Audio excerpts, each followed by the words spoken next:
ne peut pas garder, mais sauver respondent if he or she is head of household.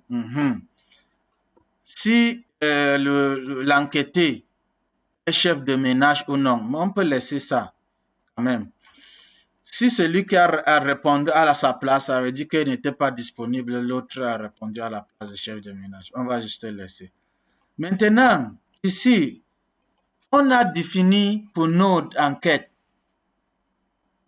Peut-être si je vais prendre un exemple que vous avez fourni l'assistance, mais pour cette assistance, votre taille de ménage est définie à 6. Ça veut dire quoi? Si la taille de ménage est définie à 6, tu comprends déjà que, si je viens pour analyser les données, je constate que il y a un ménage qui est supérieur à 7. Ça veut dire que il y a ce qu'on appelle valeur aberrante, je pense que c'est aberrante ou bien quoi. On appelle ça en anglais outliers. Aberrante, merci. Ça n'appartient pas parmi ces données. Ça veut dire que nous, ça c'est une enquête baseline. Si c'était une enquête d'assistance alimentaire ou bien distribution d'argent, on sait que tous les tailles de ménage pour nous, ça doit être 6 ou bien moins de 6. Et on ne souhaite pas compter un ménage qui est supérieur à 6. On doit revenir avec à quoi? 6. Si on a un ménage de 7 personnes, 8 personnes, par exemple. Parce que tu constates souvent, il y a les voisins qui ne peuvent pas prêter les enfants ailleurs, venir ajouter sur leurs enfants pour augmenter leur taille de ménage, quelque chose comme ça. Si tu as découvert quelque chose que c'est comme ça, tu reviens ici, tu vas juste faire quoi? Tu vas cliquer sur l'entête, regarder les données sur cette colonne. Les données sur cette colonne va identifier, voilà ça, ce n'est pas la taille de ménage, c'est 8 ménages, c'est 12 ménages. Quelqu'un a saisi 20. Est-ce qu'il y a un ménage avec 20 personnes dedans? On n'est pas dit compter le nombre bon, ici ça compte le nombre de personnes dans les familles, même pas dans les ménages. On peut avoir plusieurs familles dans une seule ménage. Je sais qu'on comprend ça déjà dans notre travail. Qu'on peut avoir 5 familles dans le même ménage. Si on part dans le ménage, on constate qu'il y a 3 familles dedans.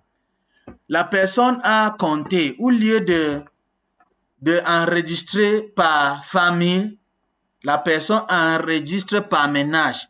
C'est-à-dire que pour les 3 ménages qui ont 5 personnes, plus 3 personnes, plus 6 personnes, ça donne 14 personnes dans ces ménages. Mais dans ces ménages, il y a 3 familles.